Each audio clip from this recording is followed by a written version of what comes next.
사사기 말씀 함께 나누겠습니다. 오늘 같이 보실 말씀은요, 사사기 13장 8절부터 14절에 있는 말씀입니다.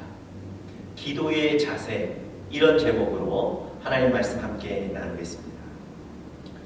태도가 사실보다 중요하다, 이런 명언이 있습니다. 어떤 의미일까요? 우리가 가진 성별, 또 학력, 재산, 고향, 이런 것들은 사실과 관련된 것들입니다. 어떤 사람들은 이런 사실들 때문에 만족해서 우월감을 느끼는 사람이 있고요. 반면에 어떤 분들은 그들이 가진 사실이 연약해서 열등감에 빠지시는 분들도 계십니다. 그런데요, 정작 가장 중요한 것은 우리가 가진 이 사실들이 아니라 여러분들과 제가 가진 태도라는 것입니다. 우리가 어떤 태도를 가졌느냐에 의해서 사실은 우리 인생이 결정되고 달라질 수 있다는 겁니다. 그래서 태도가 사실보다 중요하다, 이렇게 얘기하는 겁니다. 이 사실을 잘 보여주는 얘기가 있습니다. 어느 날 필라델피아의 한 작은 호텔에 밤늦게 노부부가 방을 구한다며 찾아왔습니다.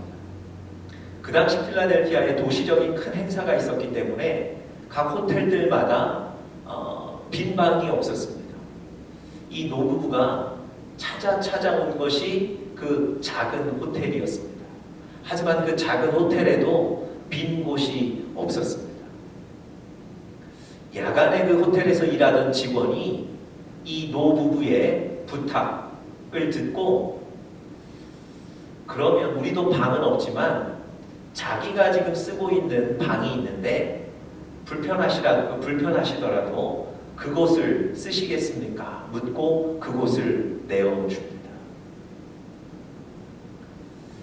이 노부부가 그날 밤 그곳에서 머물게 되고요. 다음 날 아침 이 노부부가 그 직원에게 자기 자신을 이렇게 소개합니다.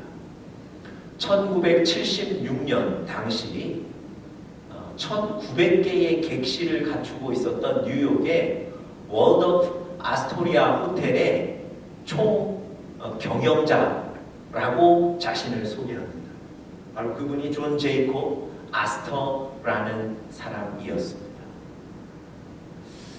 여러분, 밤 늦은 시간 별로 항의할 것도 같지 않은 점잖은 노부부가 찾아왔을 때 없다고 그들을 내보낼 수도 있었는데요, 호텔의 직원으로서 그들을 친절하게 응대했던 거예요. 그에게는 그런 태도와 자세가 있었던 겁니다. 여러분, 그것 때문에 이 야간에 일했던 그 직원이 그 뉴욕의 월드 오브 아스토리아 호텔의 지배인으로 전격적으로 옮기게 되었다는 겁니다. 여러분, 그 호텔에서 일했던, 야간에 일했던 그 직원이 가진 사실들은 아마 다른 사람들보다 조금 더 좋지 못했을 수 있습니다. 그러나 그가 가진 태도, 그가 가진 자세 때문에 사실은 그의 인생이 달라지게 되었다는 거죠. 자세가, 태도가 사실보다 중요하다는 겁니다. 여러분, 이 이야기를 우리 신앙생활에도 그대로 잘 적용해 볼 수 있습니다. 여러분, 우리 그리스도인들은 기도해야 됩니다. 사실은 기도하는 것이 우리 그리스도인입니다.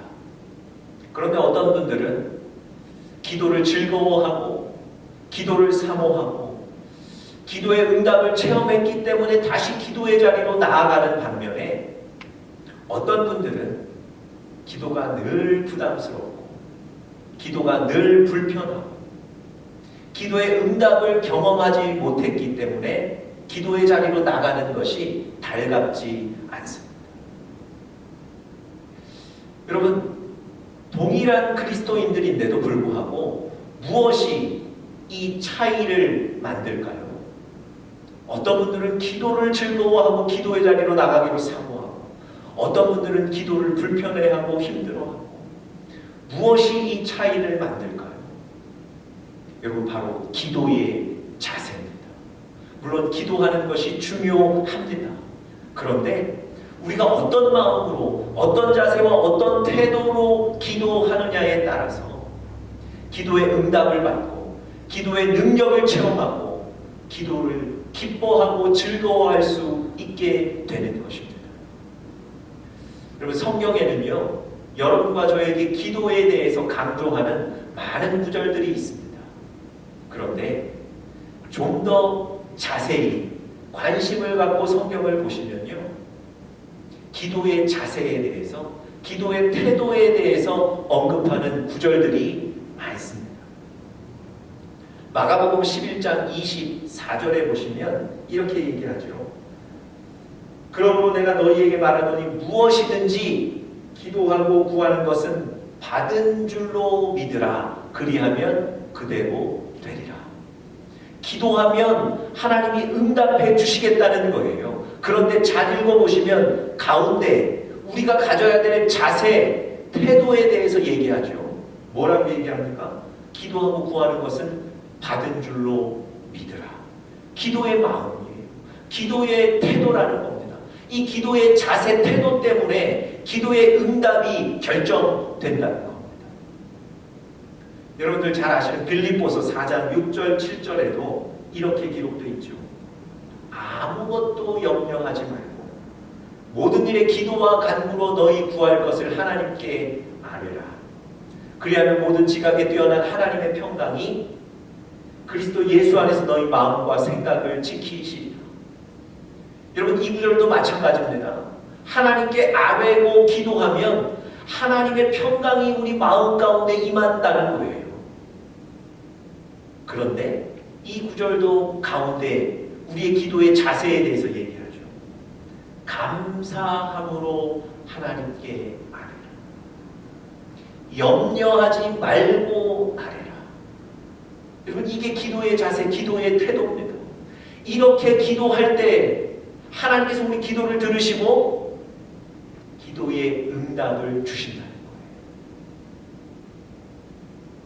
거예요. 여러분은 어떠십니까? 어떤 태도로, 어떤 마음으로 기도하고 계십니까? 주기도문, 예수님께서 여러분과 저에게 가르쳐 주신 주기도문에도 보시면 기도의 자세에 대해서 가르쳐 주십니다. 그 주기도문 시작하기 전에 우리의 기도의 자세에 대해서 몇 가지 지적하시는데요. 사람에게 보이려고 기도하지 말라는 거예요. 골방에 들어가서 기도하라는 겁니다. 또 뿐만 아니라 중언부언하지 말라는 거예요. 그럼 다 이거 기도의 자세에 대해서 얘기하는 거거든요. 여러분, 오늘 이 말씀 통해서 여러분들과 제가 기도의 자세, 기도의 태도를 다시 한번 되돌아보고 성경적인 기도의 자세를 가지고 하나님께서 주시는 그 기도의 능력을 경험하게 되시기를 간절히 축복합니다. 오늘 우리가 함께 보고 있는 사사기 13장 8절부터 14절에 있는 말씀, 이 8절의 시작이 바로 기도로 시작이 됩니다. 8절 초반절 한번 보시겠습니까? 마노아가 여호와께 기도하여 이르되. 마노아가 삼손의 아버지죠. 이 삼손의 아버지가 삼손이 태어나기 전입니다. 하나님께 기도했다, 그렇게 얘기하죠. 그런데 이 삼손의 아버지의 기도를 하나님이 들으시고 즉각적으로 응답하셨어요. 9절 한번 보세요. 8절에 마노아가 하나님께 기도했다 얘기하죠. 바로 그 다음 9절, 첫 9절 어떻게 시작합니까? 하나님이 마노아의 목소리를 들으십니다. 여러분, 이 삼손의 아버지 마노아가 하나님께 기도했는데 하나님이 즉각적으로 그의 기도를 들으시고 응답하셨다는 거예요. 이 마노아의 기도가 하나님 앞에 상달된 겁니다. 하나님이 들으신 거예요. 여러분, 마노아의 어떤 기도가, 어떤 자세의 기도가 하나님의 마음을 감동했을까요? 마노아의 기도의 자세가 어떠했길래 하나님 즉각적으로 응답하셨을까요? 오늘 본문을 통해서 같이 좀 살펴보시면서 은혜와 도전이 되시기를 간절히 바랍니다. 첫 번째, 이 마노아의 기도의 자세 첫 번째는요, 하나님의 은혜를 사모함으로 기도하는 겁니다. 하나님의 은혜를 사모함으로 기도하는 거예요. 다시 말씀드리면 하나님이 주시는 그 은혜, 내가 결단코 놓칠 수 없다는 것, 반드시 내가 그 은혜를 붙잡아야 되겠다는 것, 이런 간절함으로 그 은혜를 사모함으로 기도했다는 것. 제가 아까 말씀드렸던 것처럼 8절 초반에 마노아가 여호와께 기도했다. 오늘 본문이 이렇게 시작하고 있는데요. 도대체 무엇을 위해서 기도했는지, 어떤 상황에서 기도했는지 여러분 궁금하지 않으십니까? 그것을, 그 배경을 좀 우리가 알려면 바로 23장 1절부터 7절에 있는 말씀의 배경을 좀, 내용을 알 필요가 있습니다. 이 삼손의 아버지와 어머니는 오랜 결혼 생활을 했지만 사실 자녀를 갖지 못하고 있었습니다. 어떤 이유에서인지 어머니가 임신을 하지 못했어요. 그래서 이 가정에는 자녀가 없습니다.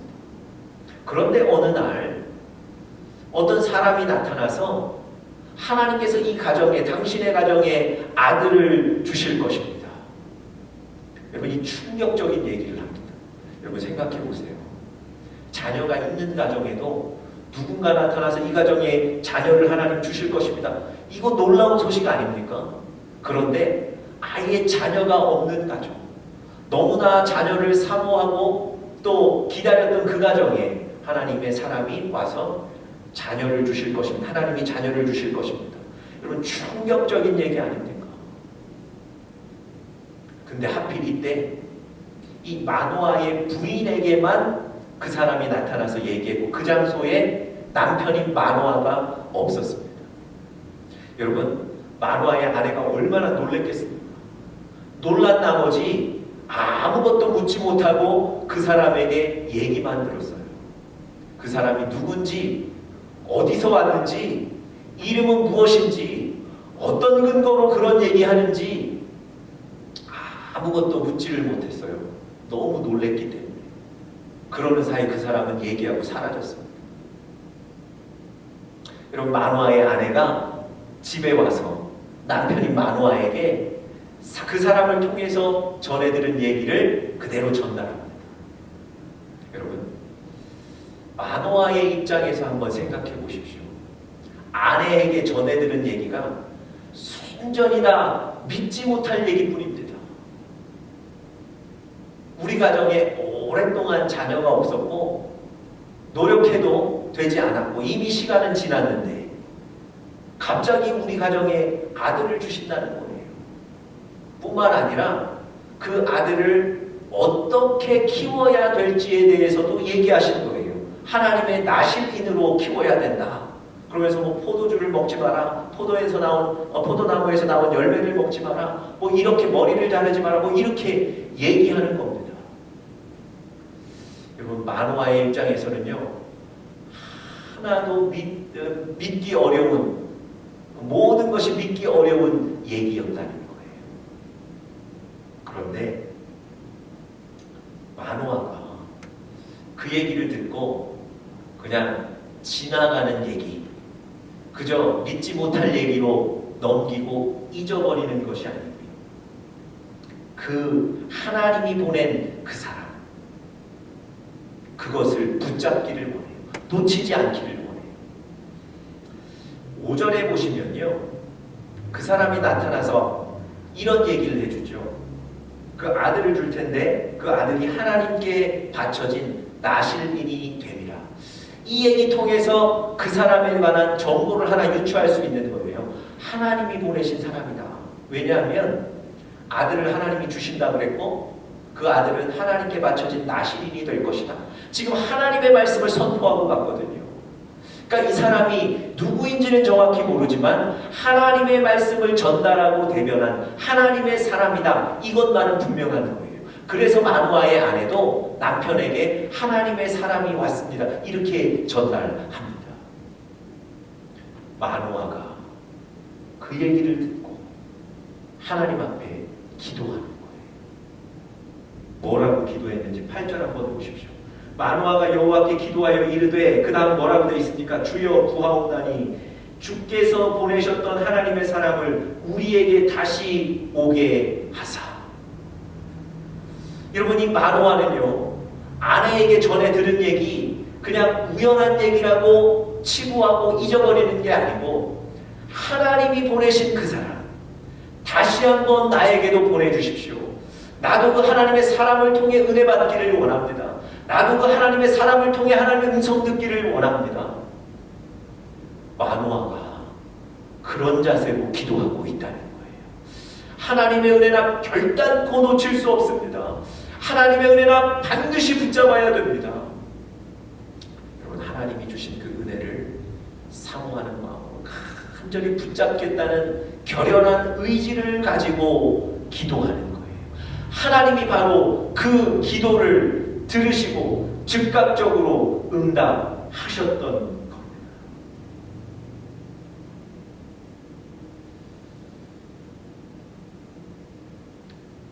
여러분, 마노아의 아내에게 그 하나님의 사람이 나타난 것이 언제의 일입니까? 10절에 보면 그 시간적인 배경도 잠시 설명해 놓고 있습니다. 여인이 급히 달려가서 그의 남편에게 알리어 이르되, 보소서 전일에 내게 오셨던 그 사람이 내게 나타나. 전일에, 이게 바로 그 전날일 수도 있지만 영어 성경에 보면 바로 그 전날이라고 표현되어 있지 않습니다. 아마 며칠 전이었던 것 같아요. 그리고 며칠 전에 나타났던 그 하나님의 사람을 계속해서 마누아가 다시 나타나게 해주십시오 구하는 거예요. 무슨 얘기입니까? 마누아는요, 지금 그 하나님이 보내셨던 그 사람, 하나님의 사장, 하나님의 뜻을 전달해 주었던 그분 놓치지 않기를 원하는 거예요. 며칠 시간은 지났는데도 불구하고 하나님 나에게 다시 그분을 보내주십시오. 여러분, 마누아의 기도의 자세, 마음을 이해하시겠습니까? 마누아는 하나님이 주셨던 그 은혜 결단코 놓치기를 원치 않는 겁니다. 그래서 하나님 앞에 간절하게 하나님 그 은혜를 나도 얻게 해주십시오 구하는 거예요. 잠언 8장 17절에 보니까 나를 간절히 찾는 자가 나를 만나리라 분명히 말씀해 주셨습니다. 여러분, 하나님의 은혜를 사모하고 기도하면 하나님 반드시 들으실 것입니다. 성경에 많은 인물들이 있는데요, 그들의 기도를 보면 하나님 은혜가 아니면 안 됩니다. 이런 마음으로 기도하는 거예요. 늘 말씀드리지만 다윗이 어떻게 기도했다고요? 하나님 내 기도에 응답하시지 않으면 나는 무덤에 내려가는 자와 같습니다. 은혜가 아니면 안 된다는 거예요. 하나님 은혜 주시지 않으면 나는 죽은 자와 같다는 거예요. 그 하나님의 은혜를 그 사모함으로 기도하는 겁니다. 여러분, 우리가 그렇게 기도의 자세, 기도의 마음을 가지고 또 기도하시기를 바랍니다. 두 번째로요, 오늘 마노아의 기도의 두 번째 기도의 자세는 분명한 목표를 가졌다는 겁니다. 기도할 때 대충 얼버무려서 하나님 모든 일에 하나님 도와주십시오, 이렇게 얼버무려 기도하는 것이 아니고요, 아주 분명한 목표를 가지고 하나님 이 문제 가운데 하나님 도와주십시오 기도했다는 거죠. 가끔 저에게 와서 신앙적인 고민을 얘기하시는데 이렇게 얘기하시는 분들이 있습니다. 목사님, 하나님 앞에 자꾸 이거 달라 그러고 저거 달라 그러고 이런 상황이니까 이거 도와주십시오. 자꾸 달라고 하고 도와주십시오 요구하는 것이 뭔가 좀 마음이 부담스럽다는 거예요. 미안하다는 거예요. 그러면서 그럼 어떻게 기도해야 됩니까? 저에게 이렇게 와서 물어보시는 분들이 계세요. 여러분, 제가 그분들 마음 충분히 이해하죠. 그럼에도 불구하고 아버지 되신 하나님께 우리가 구해야 되는 것 아닙니까? 아버지 되신 하나님 앞에 정말 숨김없이 가리는 것 없이 다 내놓고 기도하는 것이 사실은 옳습니다. 하나님 앞에 우리가 무슨 자존심 세울 일이 있습니까? 하나님 앞에 우리의 문제들과 상황들을 낱낱이 고백하시고 하나님의 도움을 구하시는 것이 옳습니다.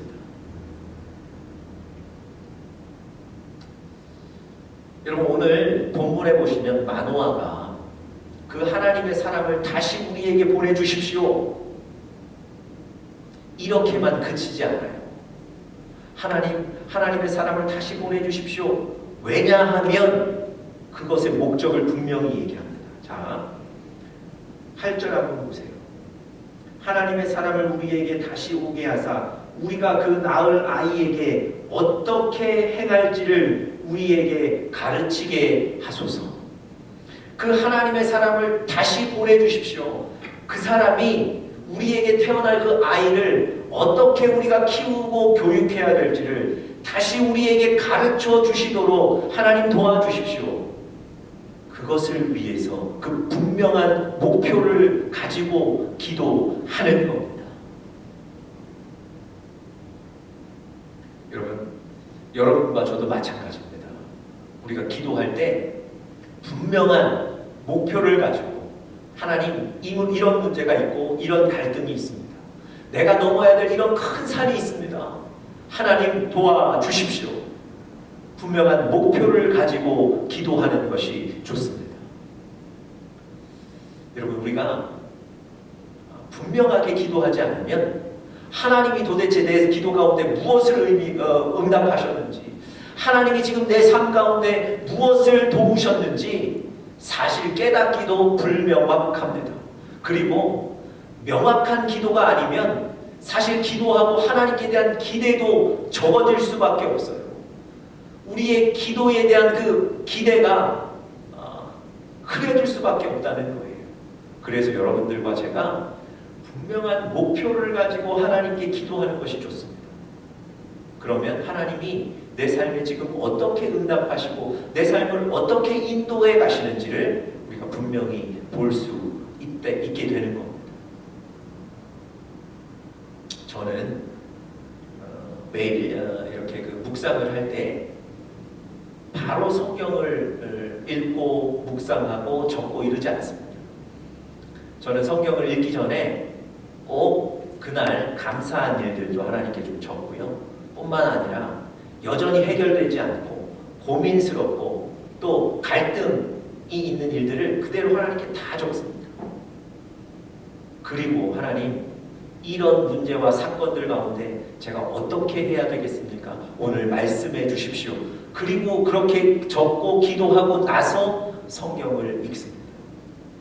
여러분, 하나님이 그날 그 분명한 저의 고민들과 근심들과 갈등에 대해서 어떻게 해야 될지를 하나님 말씀해 주세요. 위로해 주세요. 하나님이 분명한 어떤 문제들을 가지고 주님 앞에 나아갔을 때 하나님 말씀해 주시고 응답해 주세요. 그걸 체험하게 되는 거예요. 그걸 경험하게 되는 거예요. 여러분, 기도하실 때 분명한 목표들을 가지고 하나님 앞에 나아가 기도하는 여러분들 되시기를 간절히 바랍니다. 마지막 세 번째로요, 마노아의 기도의 자 세 번째, 믿음으로 기도해야 한다는 것입니다. 믿음을 가지고 기도해야 합니다. 이 믿음이라는 건 뭐겠습니까? 우리의 기도를 들으시는 대상인 하나님이 전능하시다는 거죠. 그 전능하신 하나님을 믿는 거예요. 그 전능하신 하나님의 능력을, 권세를 믿는 거예요.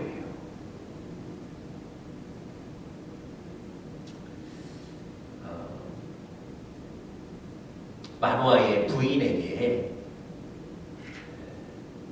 나타났던 그 하나님의 사람이 오늘 본문에 보니 다시 나타났습니다. 마노아가 기도할 때 하나님이 그 기도를 들으시고 그를 보내주셨어요. 여러분과 제가 만약에 마노아라면 그 사람이 우리 자녀가 없는 우리 가정에 하나님이 아들을 주실 것이고 그 아들을 어떻게 키워야 됩니다. 이렇게 얘기하고 살아왔던 그 사람이 다시 나타났을 때 여러분과 제가 마노아라면 무엇부터 묻겠습니까? 당신 하신 얘기가 정말입니까? 정말 우리 가정에 아들이 생기는 겁니까? 당신이 그렇게 말한 근거가 뭡니까? 어떻게 증명할 수 있습니까? 여러분, 정말 이것부터 물어야 되지 않을까요? 아니, 이것부터 묻고 싶지 않을까요? 여러분, 오늘 마노아에게 다시 그 사람이 나타났어요. 마노아가 그에게 뭘 물었을까요? 성경 한번 같이 보시죠. 12절 보십시오. 마노아가 이르되 이제 당신의 말씀대로 되기를 원하나이다. 이 아이를 어떻게 기르며 우리가 그에게 어떻게 행하리이까? 여러분, 마노아가 지금 무엇을 질문하죠? 우리 가정에 아들이 정말 생기는 겁니까? 라고 묻지 않아요. 우리 가정에 생기는 그 아이를 어떻게 키워야 되겠습니까? 어떻게 양육해야 되겠습니까? 여러분, 지금 마노아의 이 질문 속에는요, 이미 하나님이 주신다고 했던 아들에 대한 믿음이 있는 거예요. 그 아들을 주실지 안 주실지, 그것이 정말인지 거짓말인지는 이미 그의 관심사가 아닌 거예요. 다시 말씀드리면 마노아의 마음속에는 하나님이 주신다고 했던 것에 대해서는 믿는 믿음이 있는 거예요. 그리고 그 아이를 어떻게 키워야 되는지를 묻고 있는 것 아니겠습니까? 여러분, 마노아는요, 믿음을 가지고 기도하는 사람이에요. 하나님이 전능하시다는 것, 전지전능하시다는 것, 그것을 믿고 기도하는 사람입니다. 그래서 12절에 보면 이렇게 얘기하죠. 그 후반절에 보면 마노아가 이르되 이제 당신의 말씀대로 되기를 원하나이다. 당신을 통해 하신 하나님의 말씀대로 될 거라는 거예요. 여기 영어 성경에 보시면 하나님의 말씀대로 될 때에 내가 어떻게 그 아이를 키워야 되겠습니까? 이미 하나님의 말씀대로 된다는 것은 기본 믿음인 거예요. 조금도 하나님이 주신다는 것에 대해서는 의심하지 않는 겁니다. 여러분, 하나님은 마노아가 가진 이 믿음의 자세, 믿음의 기도를 들으시고 즉각적으로 응답하셨던 것입니다. 여러분, 기도하고도 금세 마음이 흔들리지 않으십니까? 무언가를 열심히 간구하고도 금세 안 될 거라고 믿고 나오시지 않습니까? 여러분, 오늘 마노아처럼 믿음으로 기도하시기를 바랍니다. 전지전능하신 하나님, 그 하나님이 우리 기도를 들으시고 최선의 길로 인도하실 것을 믿는 믿음으로